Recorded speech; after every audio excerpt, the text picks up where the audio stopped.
Hello there, good afternoon and welcome to The Pulse. We are coming to you live from our studios here in Accra. We are also live on the digital terrestrial TV because we are free to air on DSTV channel 421, Go TV, it's channel 144. We are JoyNews, independent, fearless and credible journalism. Coming up this afternoon on The Pulse, you need to know about this. Obviously, there's a lot we're talking about, including the growing agitations on the labor front as NAGRAT begins hoisting of red flags to begin what it says are a series of actions to force government to pay its members the cost of living allowance. Also, COVID-19 matters are on the rise in Ghana one more time, with the country heading for a possible fifth wave. Did we let our guards down? That's the conversation we're having, and we'll be hearing from the experts. Plus, get some analysis on this for you. Churches must know their flock. That's the advice as well coming through from the Ghana Police Service as it steps up efforts in preventing any possible terror attack. The churches should encourage the training of security wardens to widen their eye stretch in trying to know who is a bad guy and not. It's all coming up right here on The Pulse. I am blessed Sogah. The Pulse, as always, is brought to you by Global Communities Digni Lu, affordable, safe sanitation. Don't forget that this afternoon as well, we're streaming on all of our social media handles. It's at JoyNews on TV, also on YouTube. Join us with the hashtag The Pulse. My personal handle is at blessed Sogah. Always a pleasure serving you here on The Pulse. Please stay. Well, this afternoon, we start off from the quarters of the Ghana Police Service. The service says it has deployed more men to monitor areas that could be a target of terror attacks, and also religious organizations are also being sensitized about the need to train security wardens and track members. Now, these moves are coming in the wake of terror attacks in the West Africa sub-region, the most recent being the attack in Nigeria that left at least 50 members dead. Director General of the Ghana Police Service Public Affairs, DCOP Kwesi Fore, has been speaking to JoyNews exclusively on the matter. Yes, we can advise the churches to know their flock, know their members very well, and should put in better sitting arrangement where it will be very difficult for an infiltrator, to come in and pretend as a worshipper.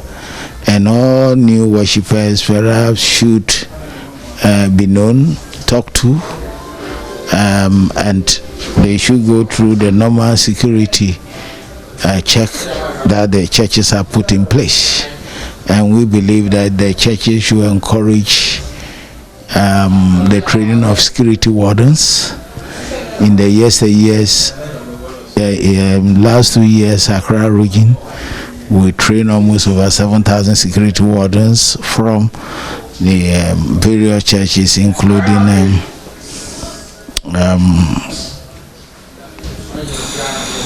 ICGC, several churches in Adenta, Municipality Ebenezer Church, the Catholic, and a whole lot of other church institutions in that area. So all that we are calling for, let me put it clear, that the churches should encourage the training of security wardens to widen their eye stretch in trying to know who is a bad guy and not, and who is coming in, to cause damage and mayhem. And sitting arrangements in the church should be done in a way that church members can know each other, and should there be an infiltrator that could quickly be detected, that is the way to go. And we've seen the national security, the police, and all relevant institutions are doing a lot of education around border areas, within institutions, churches, and places where we have mass of people. So I believe that is the way to go. Education is not a bad idea, especially in a sub-region where we live. What's the approach from the end of the police on your own? We've seen that a lot of commanders are out there educating church members, going out to institutions and so forth, and that is the way to go. And not too distant a future, we will be guided by literature, to make sure that we share a common position and view. And definitely we have more coming up on that in our subsequent bulletins. But it's mid-2020 already, and it appears that the Labour front is beginning to shake. This mounting pressure, and of course a lot are happening, particularly as the National Association of Graduate Teachers, NAGRAT, has announced that it is beginning a series of industrial actions aimed at piling pressure on government to pay them what they call the cost of living allowance COLA. Already, that warning is beginning to turn into action as the unions are beginning to sound the alarm bells. NAT were the first when the General Secretary, Thomas Musa, warned that the union may not be able to control the anger of its members across the country anymore after waiting on government for long. He even warned that hardship faced by teachers has implications for the country's security. The reason why the welfare matters are critical now is because we are dealing with national security matters at this particular time and era of our existence. And our security men all over the place, they are on alert. Citizens are also being called upon to be on alert, so that if we see anything, they say see something, you say see something, you say something. Yeah. Now, we cannot engage in the national security dialogue by not taking into consideration the human security. The human security is an integral part of national security. And so, because it is an integral part of it, it is something that we need to address it as quickly as possible, because it could have serious implications on our national security. We are in an era where the basic necessities of workers is going beyond what they can afford. Shelter is going way overboard. Water, food, clothing, and other utility, the electricity bill, all over. Everything that the worker will need or the teacher will need to survive is seriously challenged. And so we are saying that we should not wait for workers or particularly teachers begin to agitate before they respond. What's the level of force being exerted or the pressure exerted on you by your members that you should do something, engage government to do something about, since it has to do with national security concern? I can tell you on authority, there is an uneasy calm. Okay, I've told you already that we are coming from a background of 4% and 7%. That didn't sit well with workers. And almost every time, they keep on calling us. The pressure is coming day and night. There is pressure on us. And that is why at this particular point in time, it has become necessary to draw attention to these things, that we are dealing with the issues of human security. And workers are seriously challenged regarding the issue of water, regarding the issue of food, regarding the issue of clothing, regarding the issue of transportation, regarding the issue of paying their light bills, taking care of their families, and on all the other variables that will enable an individual put himself together. Everything is challenged, and we are calling upon the employer and particularly the government to do something about this thing. You spoke about it on the May Day celebration, where you were asking for government to introduce the cost of living allowance, popularly known as COLA. Are you telling us that there are no conversations around it so far? There is no conversation, to the best of my knowledge. We've not had any conversation about it. The only thing that is being done now is the issue of the minimum wage. And even that one, it has not yet been concluded. So if the minimum wage has not been concluded, when will the compensation for 2023 be concluded? Because you see, by the Public Financial Management Act 2016, the compensation for each financial year should be completed by April. We have gone past April. We are currently in June. So when will this thing be completed? And then we get it done. And these are the things we are talking about. That there is an uneasy calm. And I repeat, there is an uneasy calm. Because the background where we are coming from is not good. Workers were giving 4% and 7%. Inflation has eroded all the figures that we went to negotiate for.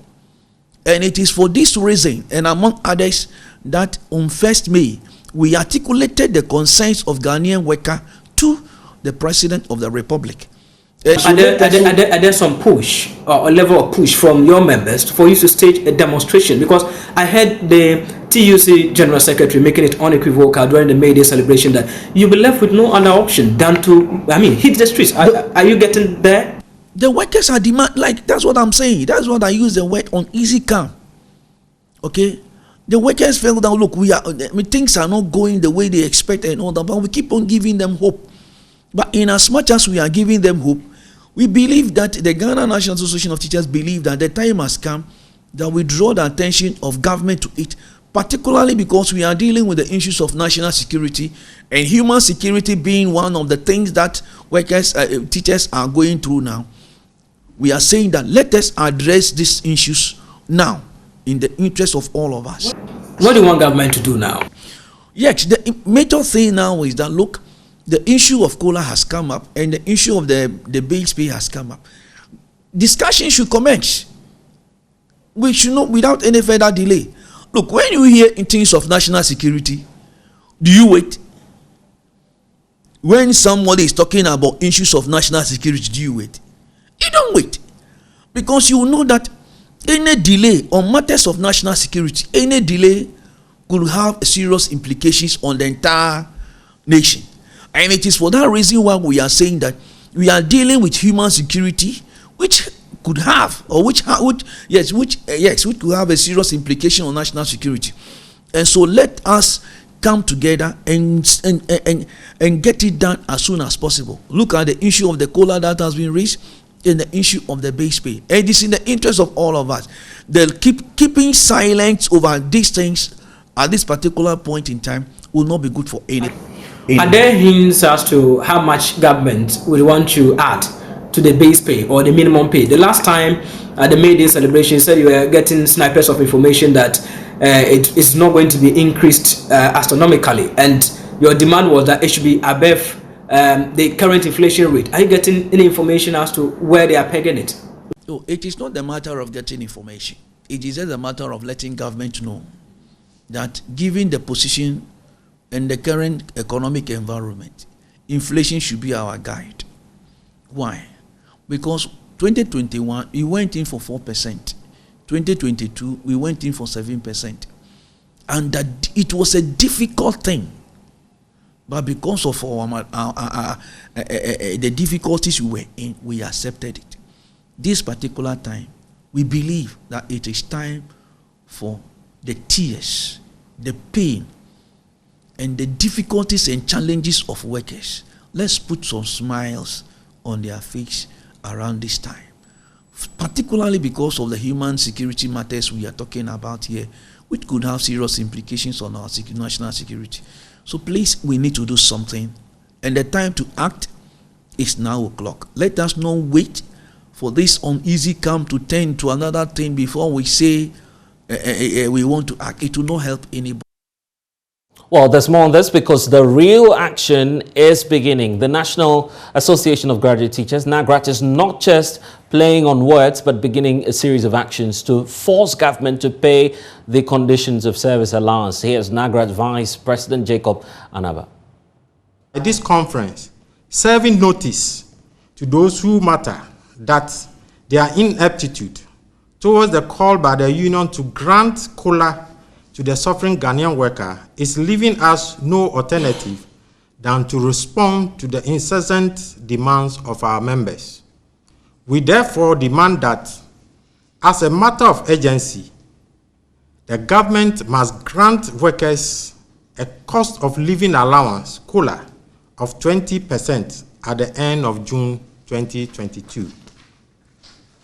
Secondly, we demand that the National Tripartite Committee, a body mandated by law per Section 113 of the Labour Act 2003, Act 651, must, as a matter of urgency, determine the new minimum wage for the year 2023 by the middle of June 2022.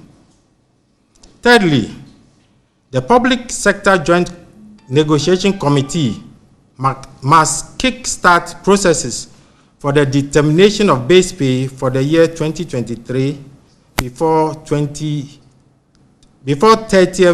June 2022. Leadership will be left with no option than to declare a strike by the end of July 2022 if all the requests made are not adhered to. Please let me repeat this for the hearing of the good people of Ghana. Leadership would be left with no option than to declare a strike by the end of July 2022 if all the requests made are not adhered to. We therefore, as leaders, yield to the demands of our members for positive action, beginning with the wearing of red bands by the end of 2022 if the demands made are not met. June 2022.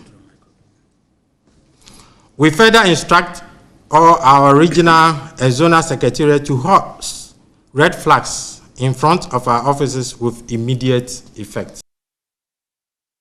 We're asking that question, how does the future look like? Let's engage the parties involved in all of this and try as much as possible to understand what it is that the concerns are. Joining me now is Jacob Anaba, NAGRAT Vice President. He's in studio with us. Plus on Zoom, we have Austin Game. He's a labor dispute resolution expert. He'll be helping us out with the technicalities involved here, and a former member of parliament and former deputy employment and Deputy Employment Minister would also be joining us here on the poll. So we'll do all of that briefly, but let me welcome you, Mr. Naba, into our studios. Thank you. So we just heard excerpts of your press conference there.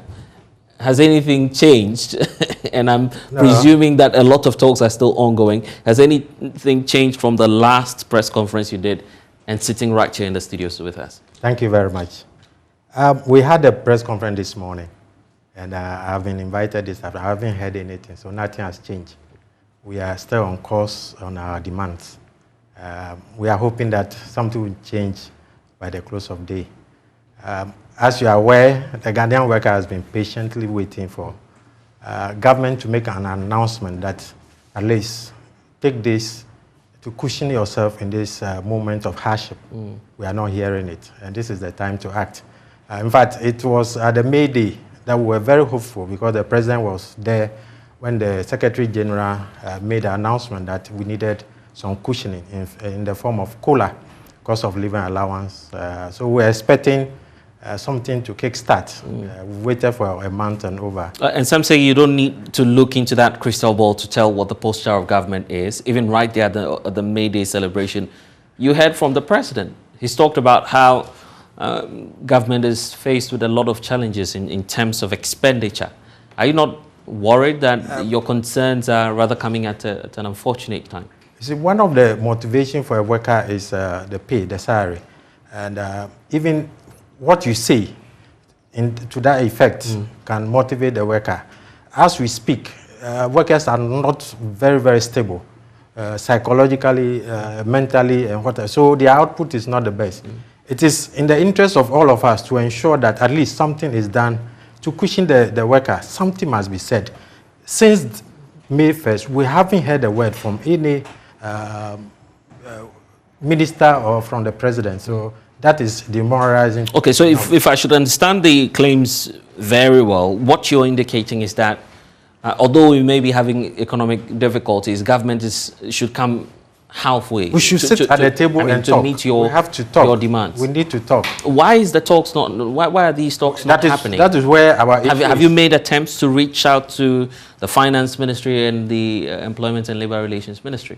Usually these things we give notice. Right. We did that since November last year. And a number of unions have also done. The last one was Forum. They had a press conference, and that should be enough for ministry to hear. Right. So we expect them to call for that engagement. It hasn't happened. Is it that your relations have not been the best? No, I don't think, no. We have a very good relationship. Okay, we'll be moving into the key demands you're making, and probably we'll put some figures to it, but let's bring in Austin Game as well, who's a labor dispute resolution expert. Mr. Game, the writings are on the wall for another set of labor disputes, and this actually is just a follow-up from what we experienced at the tertiary level. Now, at the basic and senior high school levels, it looks like NAT, NAGRAT, lazing their boots. How do we avert that disaster in that sector as well? Thank you, and thank you for having me. My brother, thank you. I've heard you. Now, to be very honest with you, I'm a little puzzled by the fact that since May 1st, when these concerns were raised by organized labor, nothing meaningful has been done. Our Labor Act is very clear. I heard my brother Jacob quoted it properly. This is the only nation under the sun that has a very clear-cut provision in its Labor Act, making room for the National Tripartite Committee to be established and giving them specific functions under Section 113, as he rightly quoted, subsection C. It says that the welfare and the economic importance of the nation should be discussed at the National Tripartite Committee meeting. I recall the Americans were saying that they are jealous of our law in respect of this matter.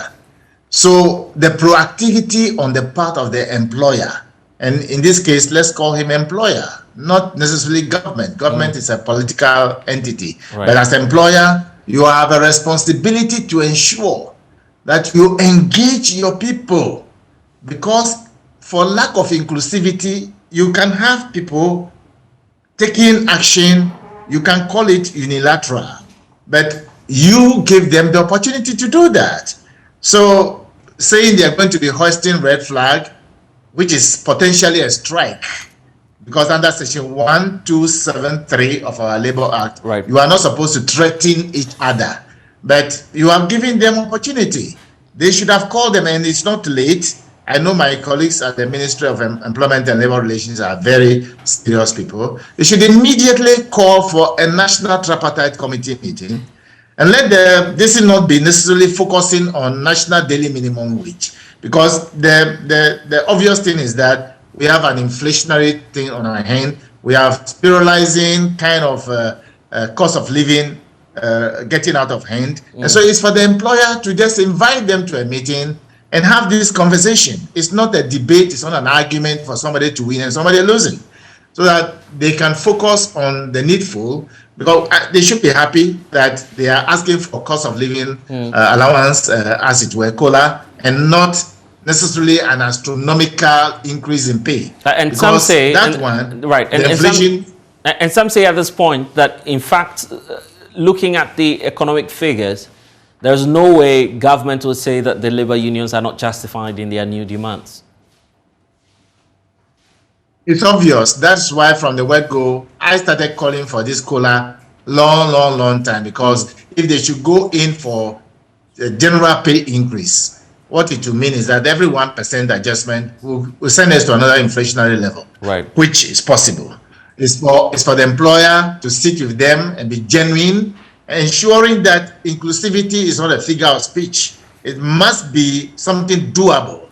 We appear to be either joking or not being serious too much, and it's about time they get seated. We are many in the country. We are all available. We can be of help in any way possible. Well, Mr. Gambe, just hold on for us. Jacob is still here with us, so let's try and understand your posture on this matter. And you heard Mr. Gambe talk about that, the need for the employer, governments in this case, to sit down with leadership and discuss and dialogue on the way forward. But beyond that, there's also the possibility, and then, I mean, the possible outcomes that you may face on that table when you get there negotiating with government. The fact that government may open up to you and tell you about how difficult it will be trying to meet your demands.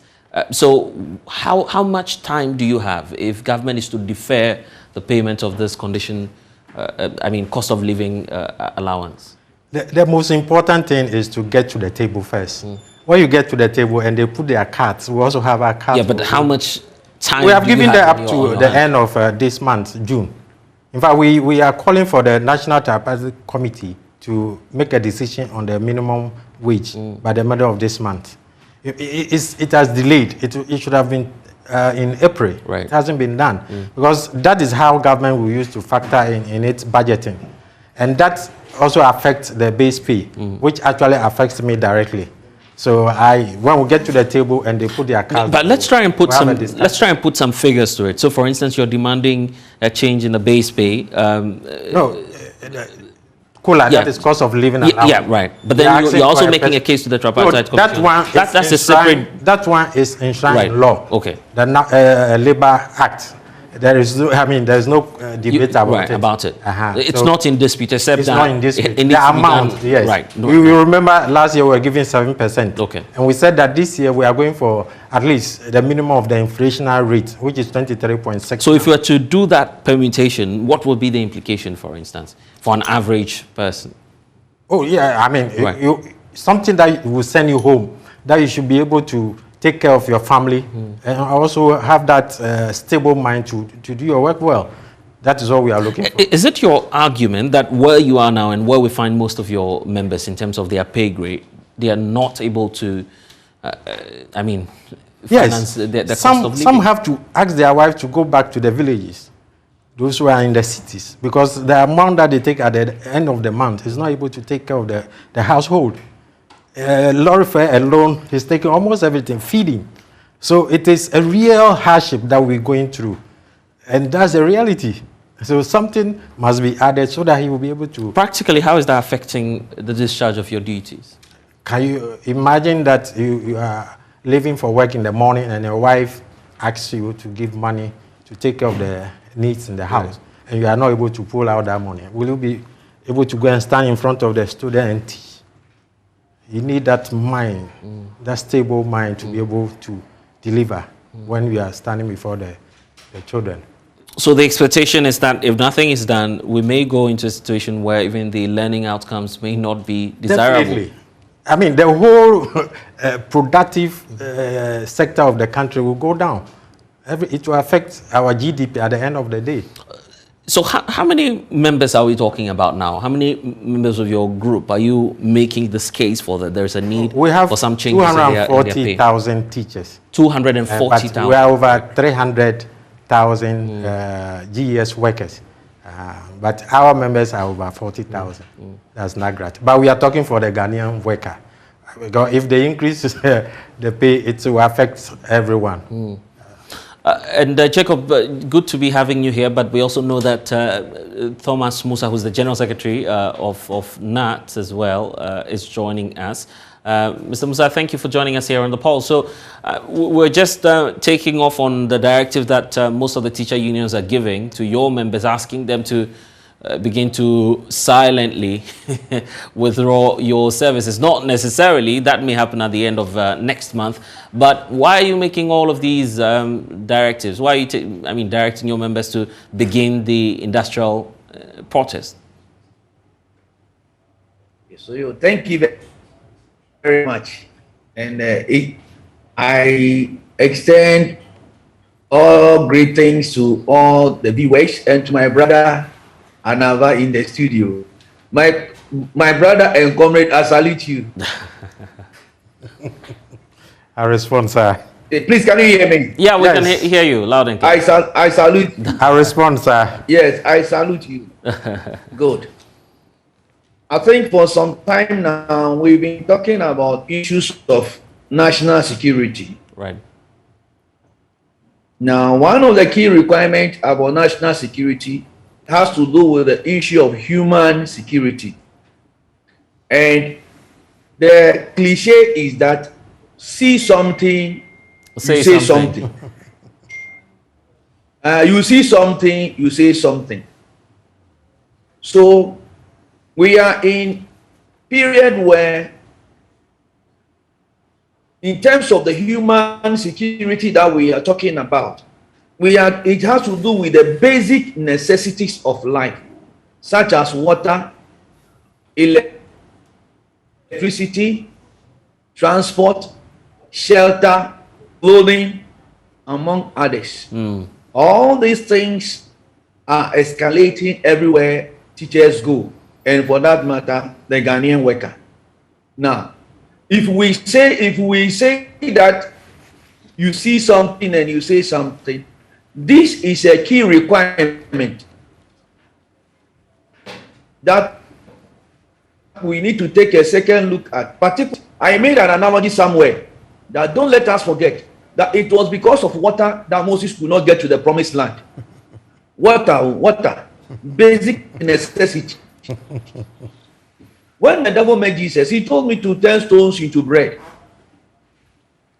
So we are in an era where the workers are hard pressed and prices and everything around the worker, everything is going up. And last month, we articulated all these concerns that look, there's something must be done to cushion the current sufferings of workers.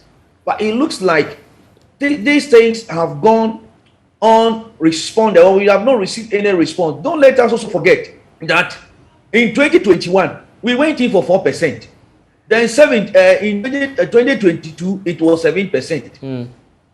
So we are having a budget or a historical antecedent that is not good, and our members cannot easily forget, to the extent that they have named the leaders 4%. Wherever we go, they call us 4%, right? Reminding us that they cannot easily forget about 2021 and 2022.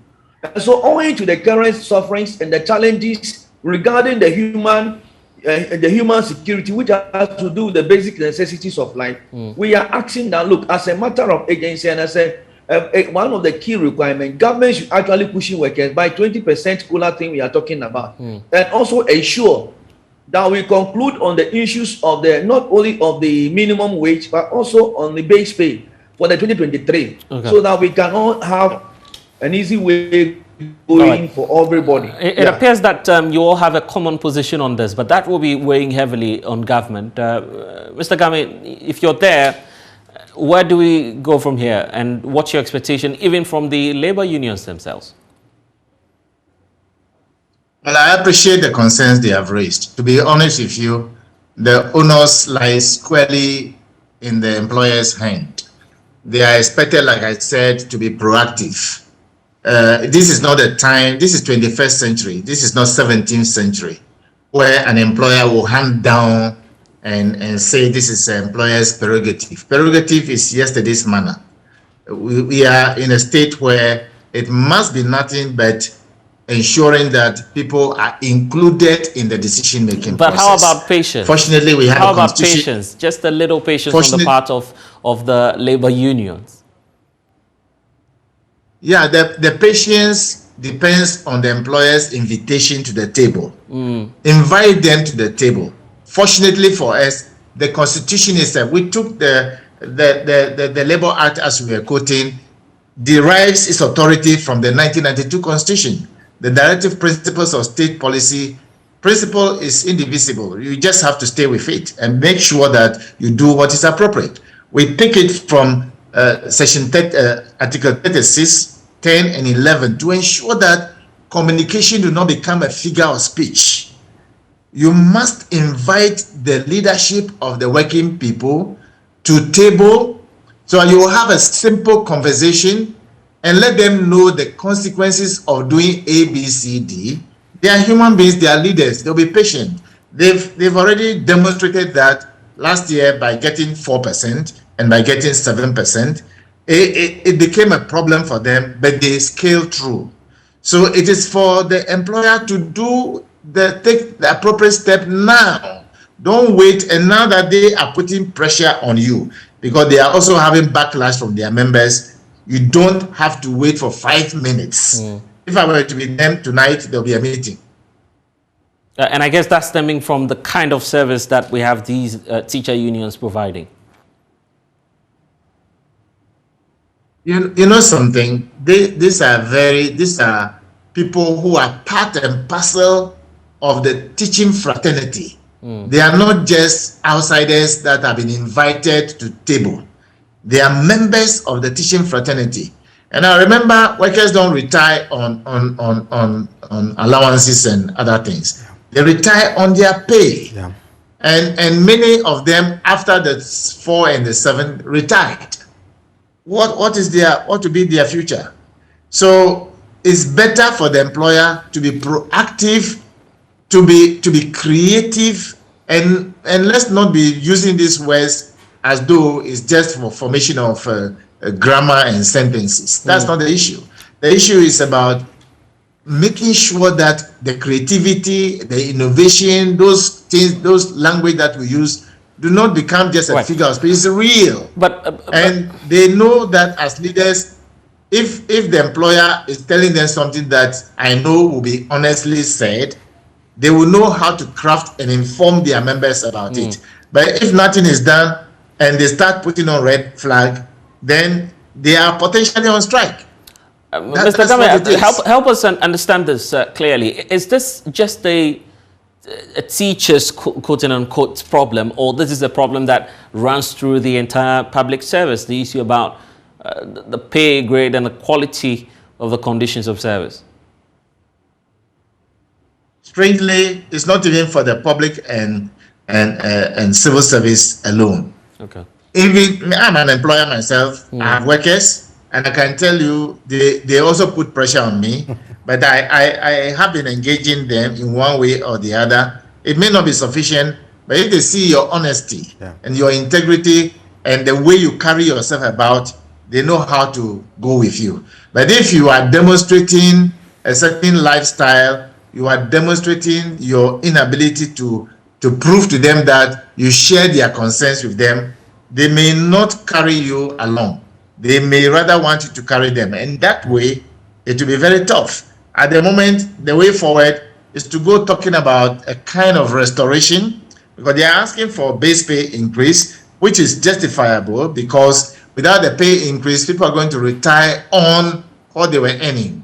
And it's very dangerous for their future and their children. In fact, so there's another worry. We need to demonstrate that.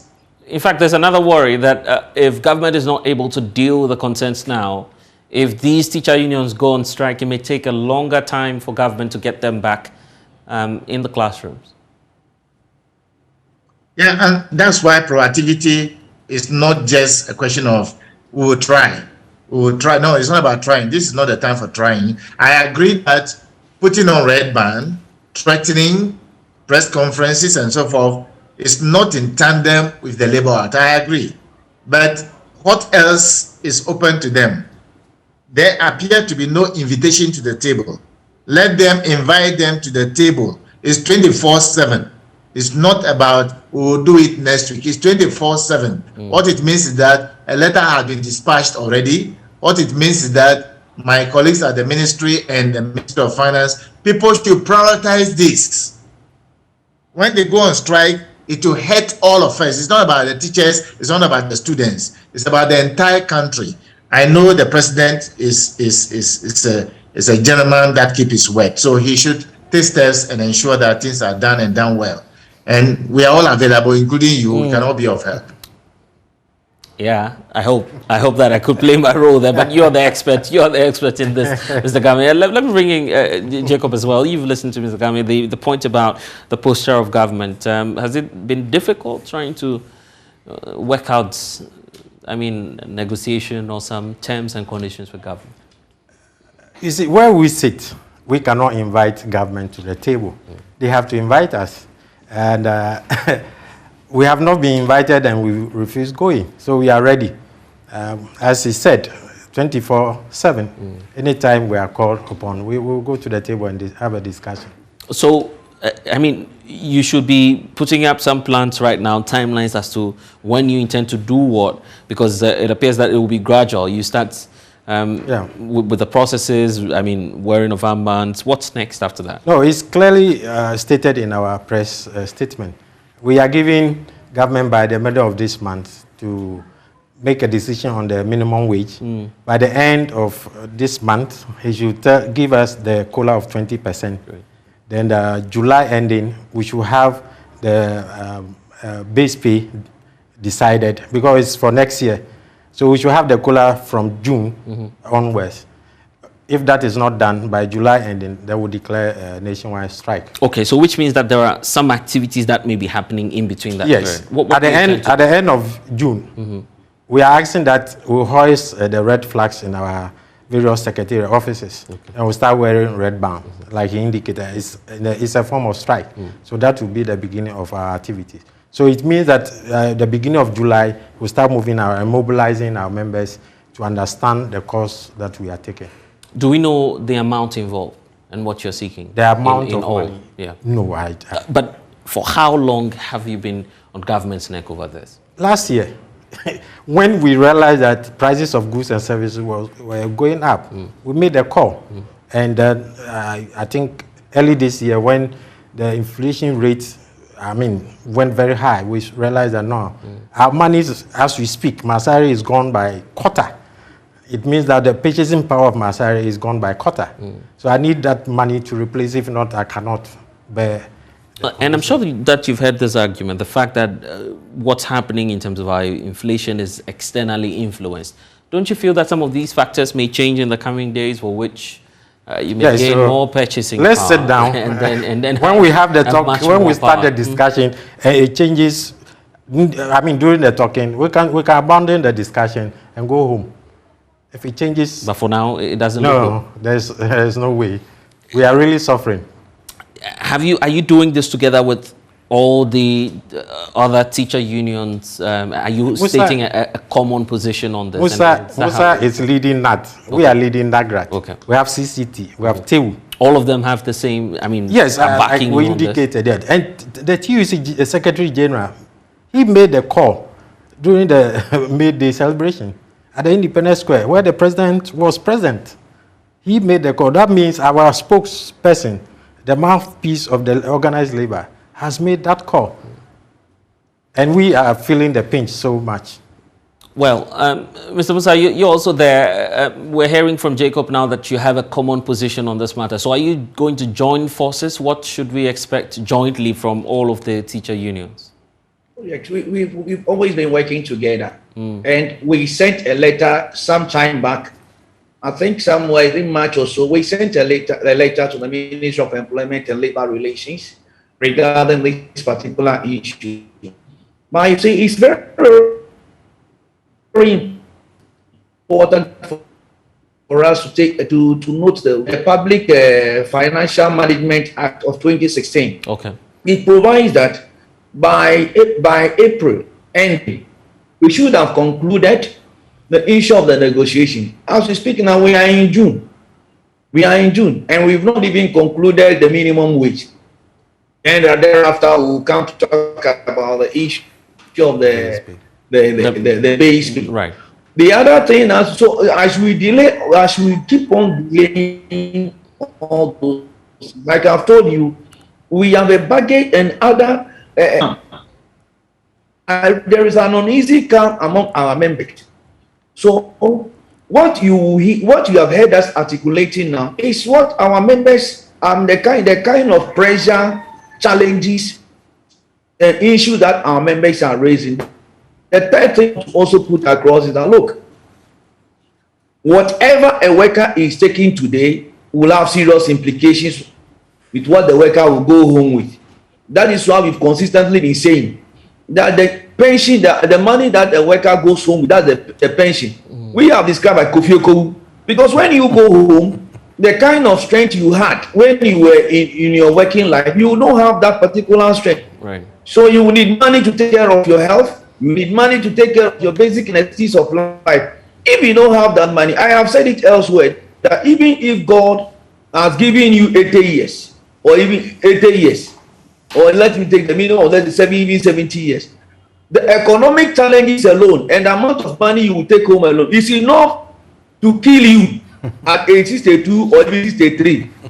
Less that particular 7 years that God has even given to you. So please, when you are talking about the issue of the monthly salaries, we cannot decouple it from pension.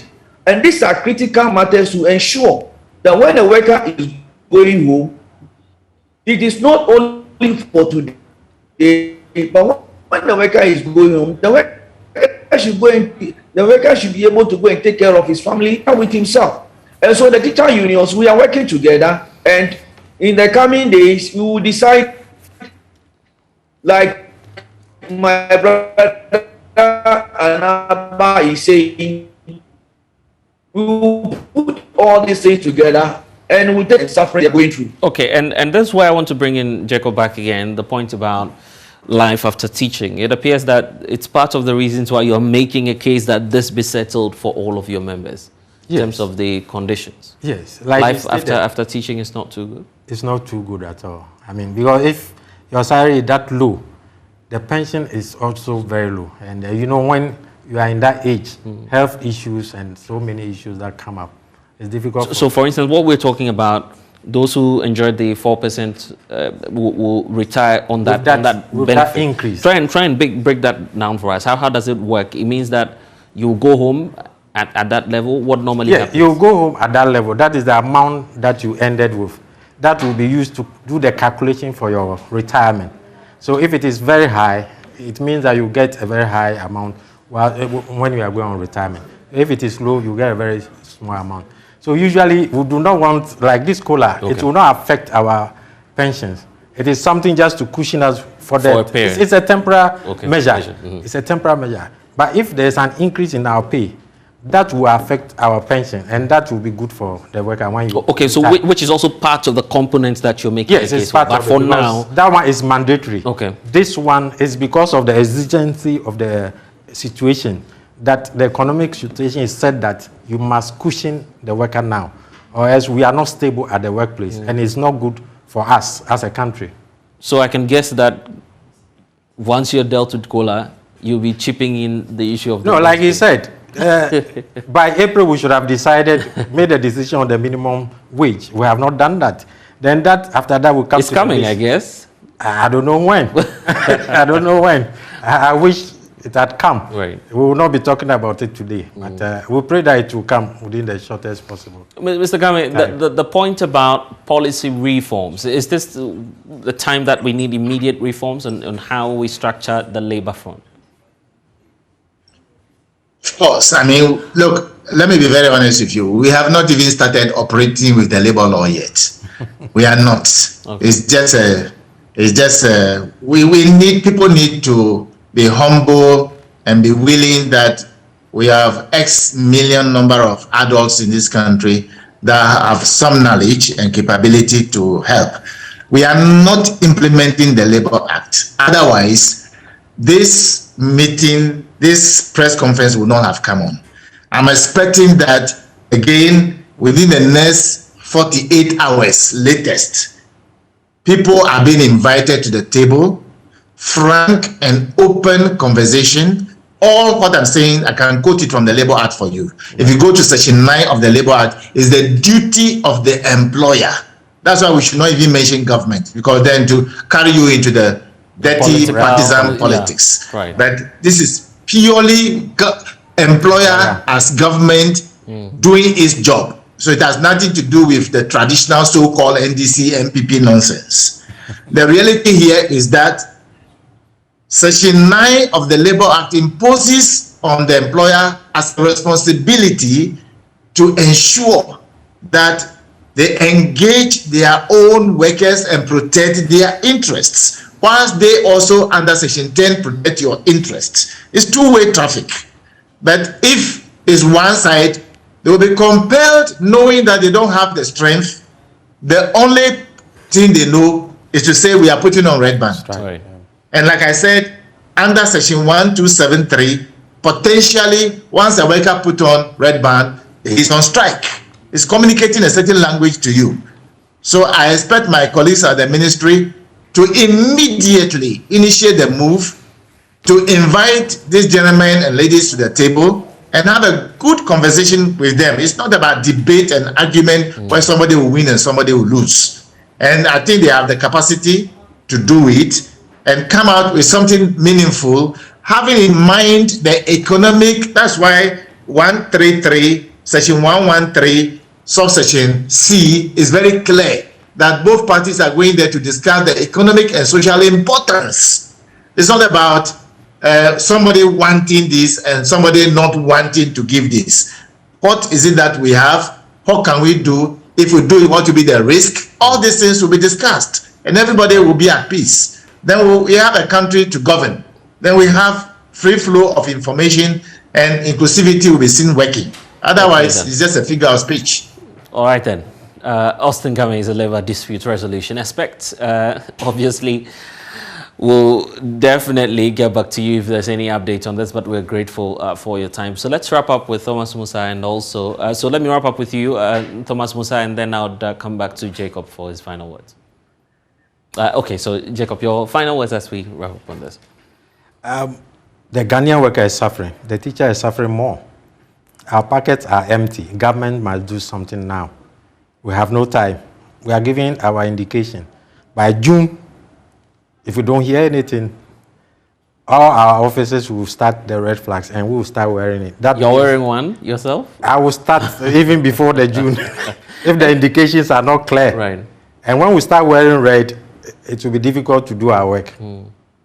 Anyway, we're grateful, Jacob Wanama. Thank you for joining us. Well, National Service personnel as well have for years tried without success to have their allowances increased from 559 Ghana cedis. Now, on Monday, Parliament and the Ministry of Education failed to receive a petition from a group calling itself the Coalition of Suffering National Service Personnel. The group hopes to push for an increase and also request for their 3 months arrears and ensure that they are paid. Their plan is to picket Parliament and also the Ministry of Education, but that has failed. There's more in the following report.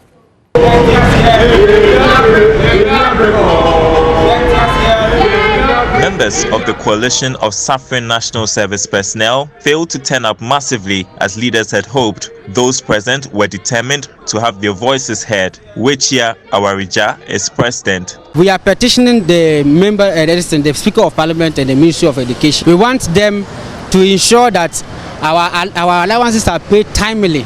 We also want the National Service Secretariat to clear all the allowances, the arrears that they owe us. The group wanted to present a petition to Parliament and the Ministry of Education. That did not happen. Festus Chamanteng is General Secretary of the coalition. He explains why both stakeholders could not receive their petition.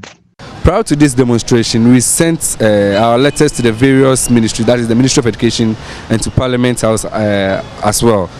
So our intention was after the demonstration, we will present our petition to them. But from the information the police is giving us, Ministry of Education is denying the fact that we brought a letter to them, and Parliament is also telling us they are not in the position to receive the petition now. The members expressed their frustration and called on government to address the situation. We don't hate anybody. I would like to say that the NASPA as an association is like a toothless bulldog. Okay, instead of liaising and talking on behalf of students, they listening to the NSS and they give us feedback. They should pay our allowance on time, and they should at least increase it, because we are in an economy where everything is exorbitantly hard. I would like to tell the NASPA executives that they are in that position to serve in the interest of members, not in the interest of the Secretariat. Leaders of the group hope to send a petition to Parliament and Education Ministry in subsequent days. Ifwa Aprikwa Boafo's report, read to you.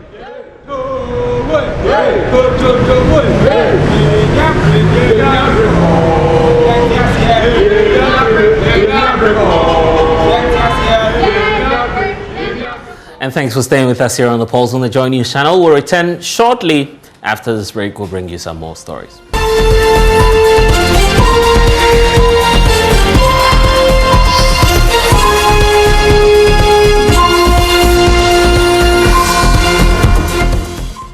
And you're welcome back to the Pulse. Now this afternoon, there's a push for tighter regulation on cigarette butts disposal. Now, the NGO Vision for Alternative Development, in a statement to mark the World Environment Day, says cigarette butts are actually endangering the environment as well as the human race. So let's speak to Labram Musa, who is the Executive Director for the Programs Directorate there at the VAL. Thank you so much, Labram, for joining us. What exactly are your findings on the issue of cigarette butts as you've discovered?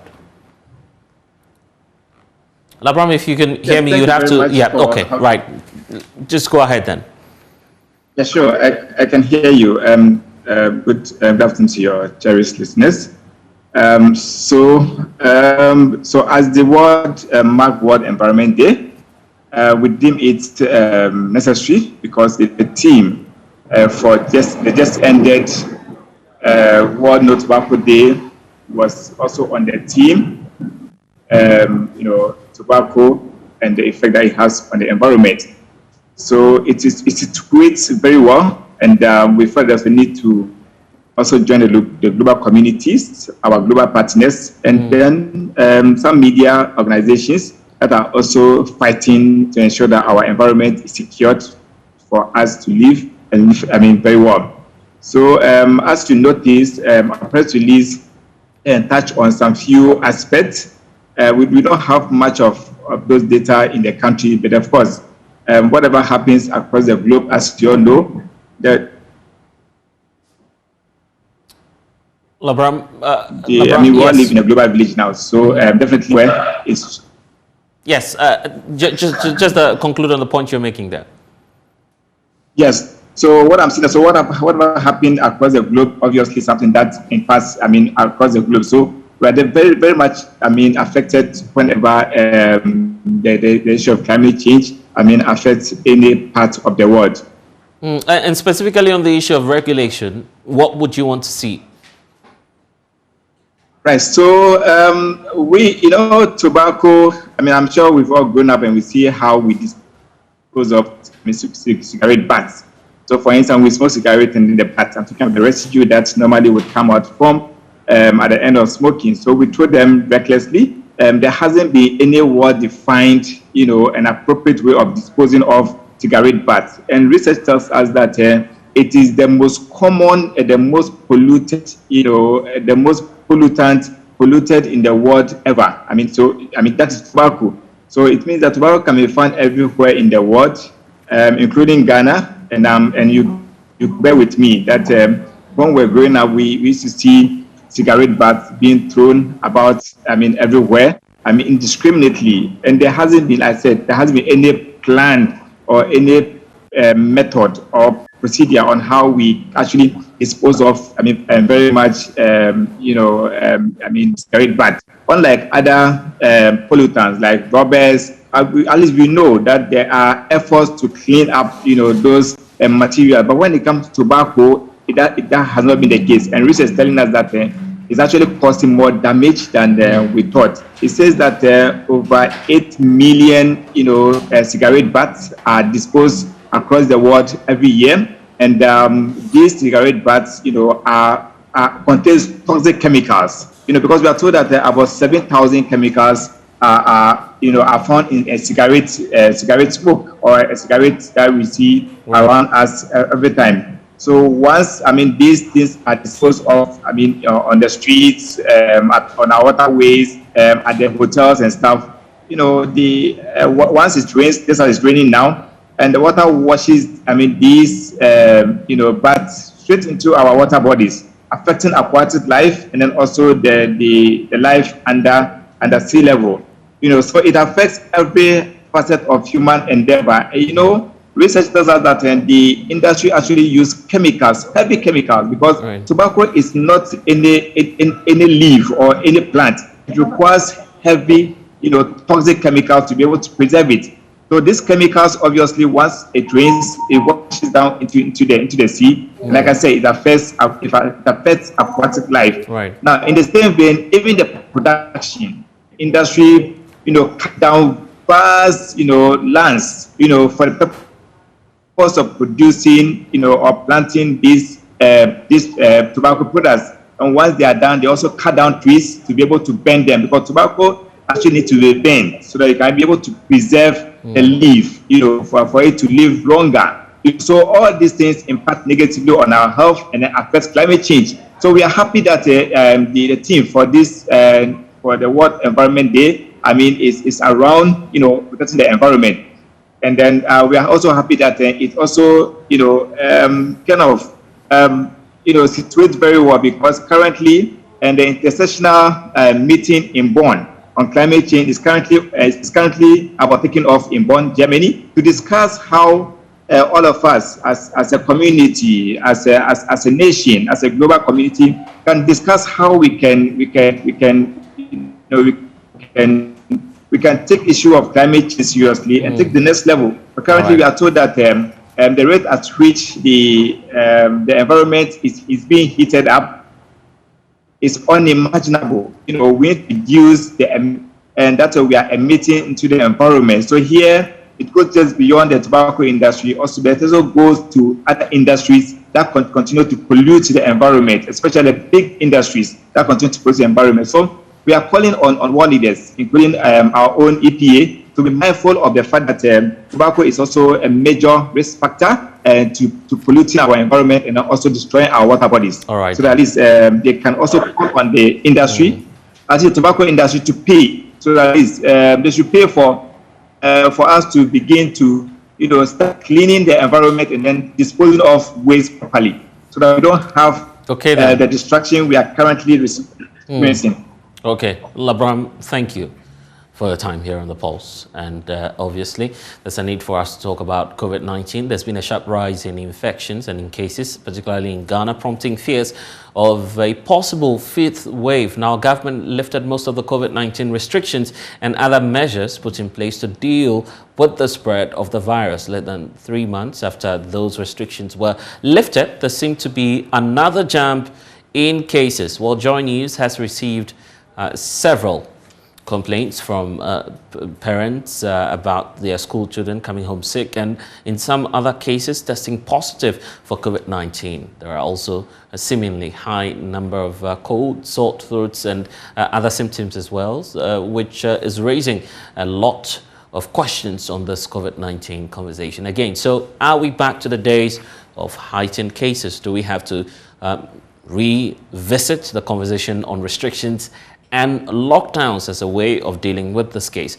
Joining us via Zoom now is Dr. Dacosta Abuaje, who's with the National COVID-19 Task Force. Thank you so much, sir, for your time. So here we are, we're doing a little over 300 cases now. Is it the case that we're moving into another wave of the COVID-19 infections? Thank you, and good afternoon to your viewers. I think, yes, over the last 2 weeks, we've seen some increase. Like you rightly said, it's above 300. And I think it's a case that we need to certainly continue to monitor and watch because you know how this virus behaves. So I think we just have to continue to monitor the cases. But the fact is, obviously, there is an intervention that we continue to roll out, which is the vaccination. It is at this point that I will encourage Ghanaians to obviously take it very serious, and those who are not vaccinated to get vaccinated, because it is the only way out of this pandemic. Let me also stress that we shouldn't deceive ourselves that COVID is gone. COVID is not gone anywhere. It is still there, but it depends on our collective actions and behavior that will obviously drive the cases or reduce it. So for now, that is what I'll put across. Yeah, but the point is, what do we resort to now? Moral suasion, or this is the time where we should be heading back into the days of some form of restrictions? I think we are not there yet. I think some of the restrictions are still there. For example, the face mask. Yes, we are saying that it is not mandatory, but it is not to say that we are not to wear the face mask. So we've seen that the cases are actually coming from enclosed events. They are coming from parties, schools, and you can find some of those enclosed areas in those places. So my advice is that if you are in an enclosed area, please wear your face mask. The hand washing is still very important, and we must stress that, in fact, it should be part of us. We shouldn't just make it one of. The hand washing is very, very good. There were other benefits aside aside me using it to fight COVID. For example, cholera cases were down. Yes, we had a lot of benefits, sanitation improved and other things. So you remember the spraying exercise that we did. So I believe that we have to take a critical look at integrating obviously the hand washing into our normal activities. We shouldn't just stop there. And the sanitizing is also very important. The hand sanitizers, we should continue to use them. I think it is out of this that we will get a reduction in cases. And then we have, for instance, the graphs on the screens right now. Probably you should help us out with the figures. We're seeing probably a rise again in the cases. Clearly, I believe as a non-expert, that's what the implication is on what we're seeing on the screens right now. Yes, I mean, you are right. Like I said, I mean, I can give you a breakdown of where the cases are coming from. But the point is the interventions that are going to help. Obviously, I've said that we want people to be vaccinated. For example, if you look at Greater Accra, for example, as of the second, as of the third, it was 344. So you remember where we were in about 3 weeks ago. So it means there is a sharp jump, and also the eastern region. So the fact is we just have to be careful and make sure that we are complying with the same safety protocols that have actually helped us to this end. And this is the time that when you are not vaccinated, you have to find a vaccination center to be vaccinated. Now, for the Ghana Health Service, we are rolling out the national vaccination campaign starting from the 8th for about a week. And I think that those who are not vaccinated should take advantage of this exercise to obviously get vaccinated. We will do a second one also from 23rd to 27th. I mean, these are measures that we are putting in place to drive uptake and create demand. The fact is, there is no way out than the vaccination and the safety protocols, and we must really be careful as a country. And since you're talking about the COVID-19 vaccinations, I guess it's a good time to ask about the status of vaccinations across the country. Yeah, okay. So, I mean, I'll give you some breakdown as well. The last time I checked, I think we had about 15,658,751. That is the dose that we've given to people. I mean, we've administered. Now, in terms of people having at least a dose, it's about 9.9, so which represents about 43% of the 22.9 million people that we want to vaccinate. Then also, we have people who are fully vaccinated, about 6.599606, which represents about 28.9% of, again, the 22.9 million that we want to vaccinate. Then there is also the case that people are receiving the boosters. We have over 78305. So that's the update on the vaccination. Now, I think you know our target, as we have said, is 22.9 million because we've now rolled, we've brought in the, 15 years and above. So it has increased our initial target of the 20 million. So it means that we still have, a long way to go.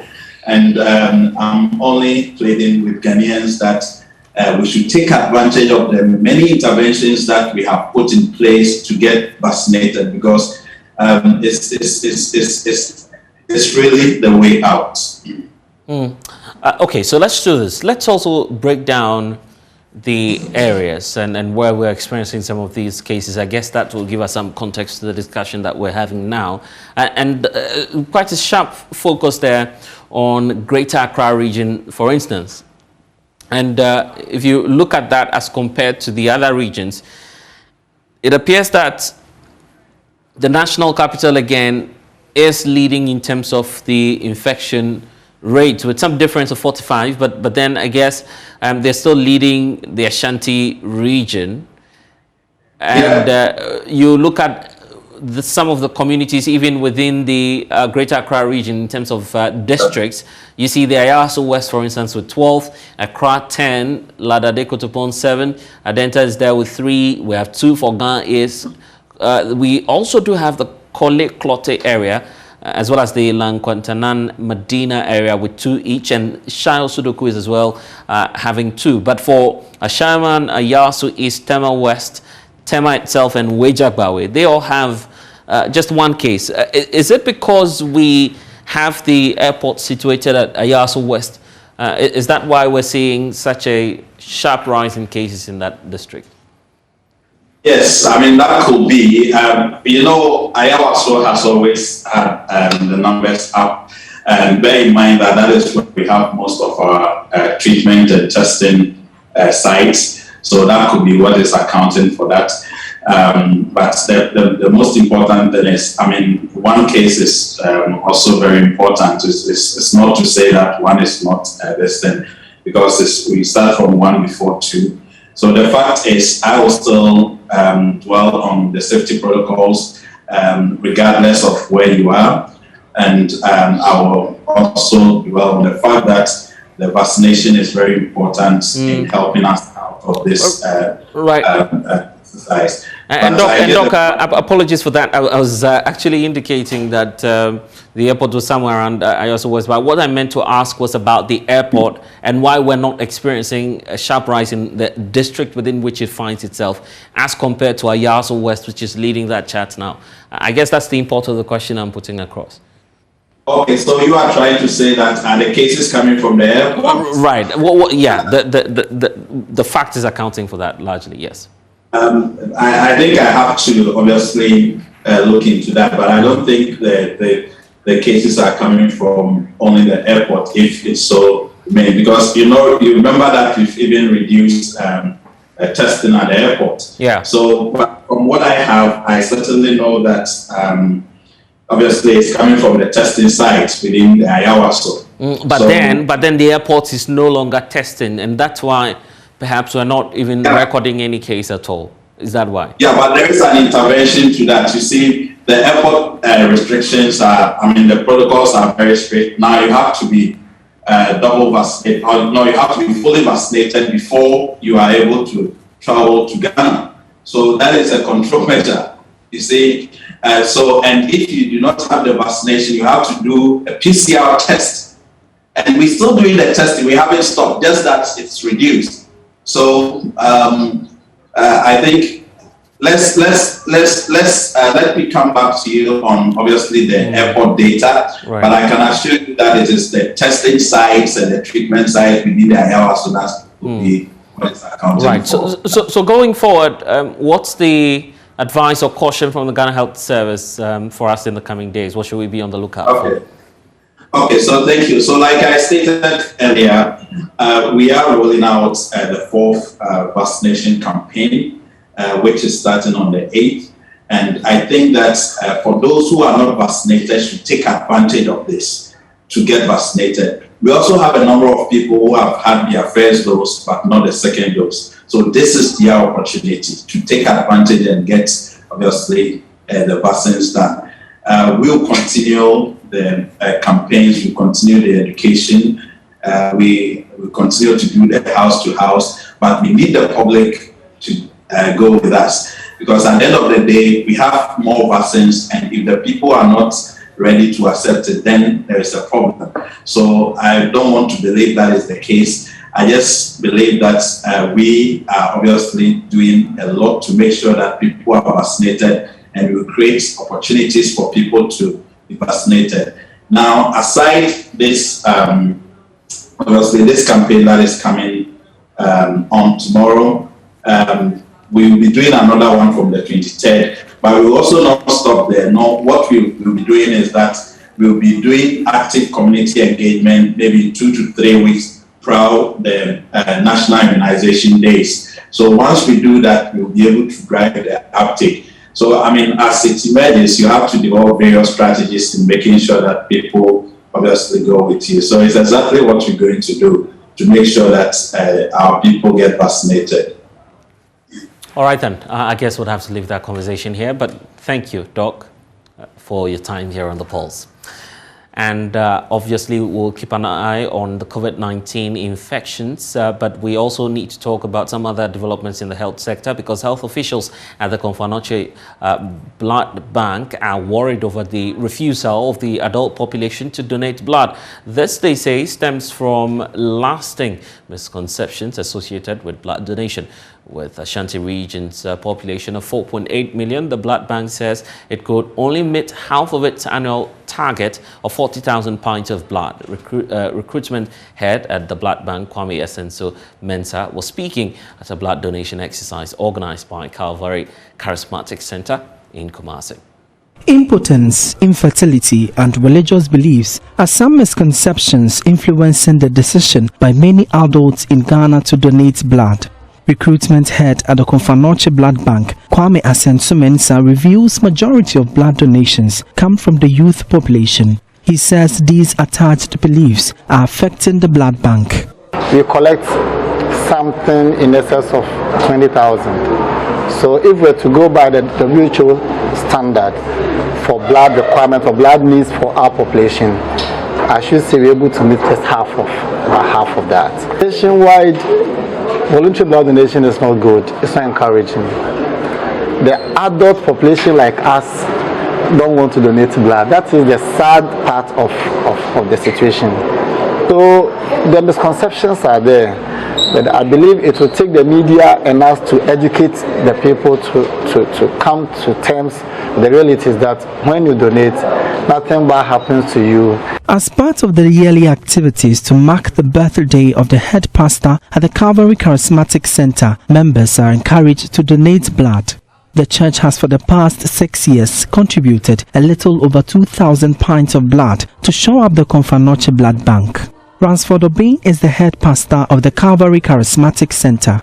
Yes, according to the blood bank Konfanoche, we've done more than 2,000 pounds of blood over the years. We've really done well, and I believe there's still more to be done. I will never pride myself. I still see that it is just a drop in the ocean. So we need to encourage more people to do more. 60th time donor Maxwell Anoche says a blood emergency buoyed him up to live healthily so he could make several donations. One of my brother was having a problem through, he needed the blood. So we were just finding how to, maybe we can help to get me a blood. So today makes me my 60th one. But aside the 60th, I've been donated more than 25, which is not in the records. For JoyNews, Emmanuel Kweku reporting. Time to talk about the economy. Gas filling stations are changing their operations from scales to pumps as many Ghanaians struggle to afford the refilling of their cylinders. The JoyNews Living Standards team was in town with Mamiesi Thompson. There's more in this report. Almost 1.8. It has really affected everybody. Actually, all of us know about the economy, as the economy is going. Tomorrow you go, everything has changed. Scale no there. First price 30, 40, 40. Until you move, maybe 10, 15. And you buy an aboa. Any big account. A boy.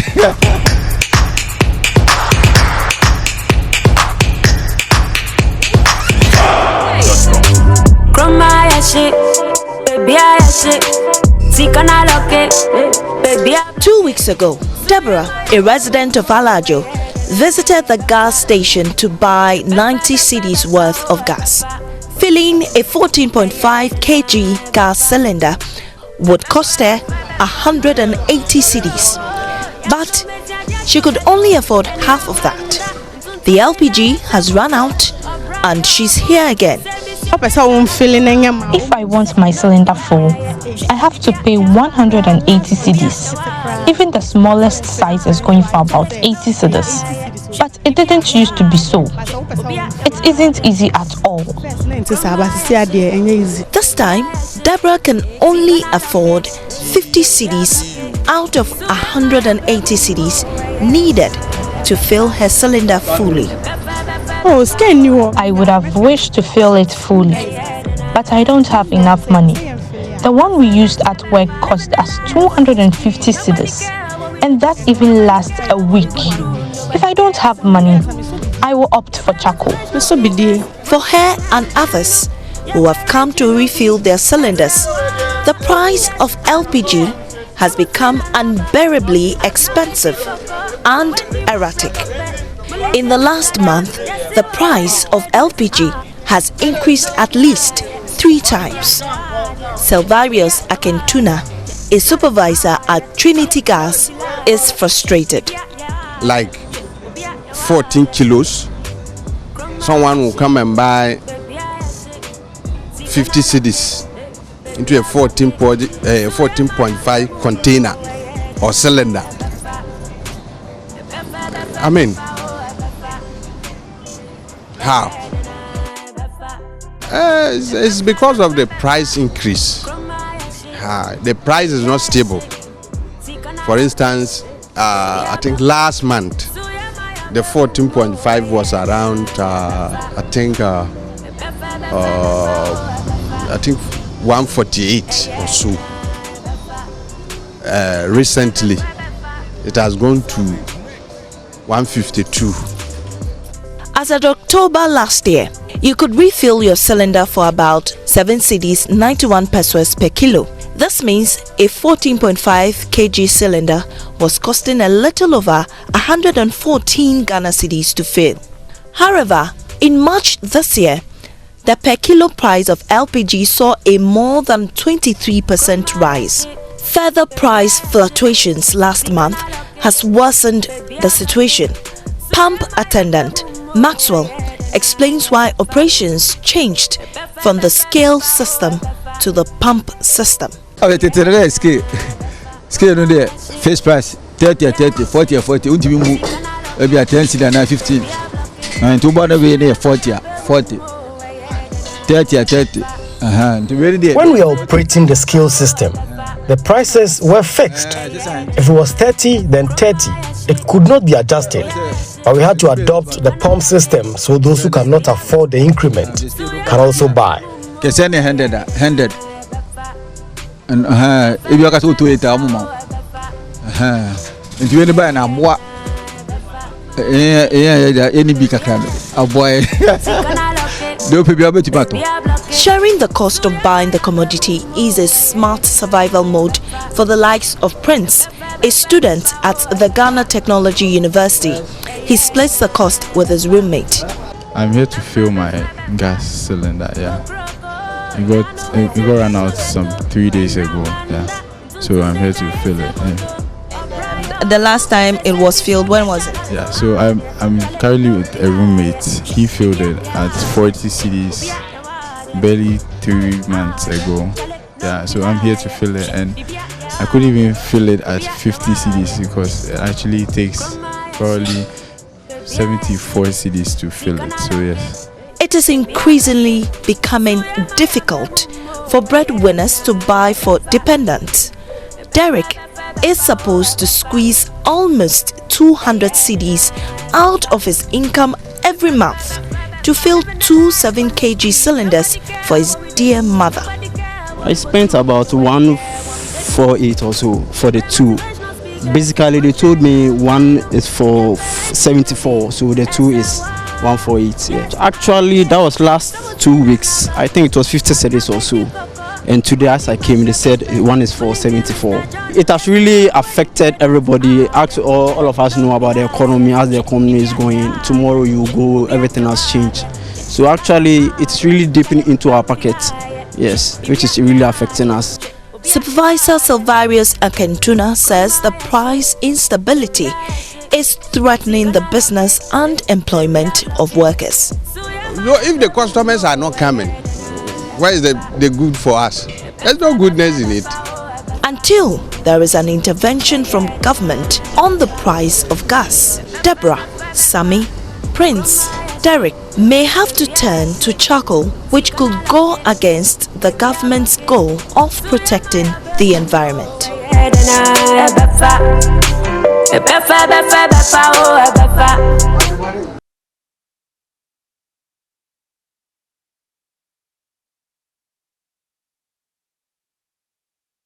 Well, and that's all we have for you here on the Pulse on the JoyNews channel. I am Blessed Sogah. Don't forget to log on to myjoyonline.com.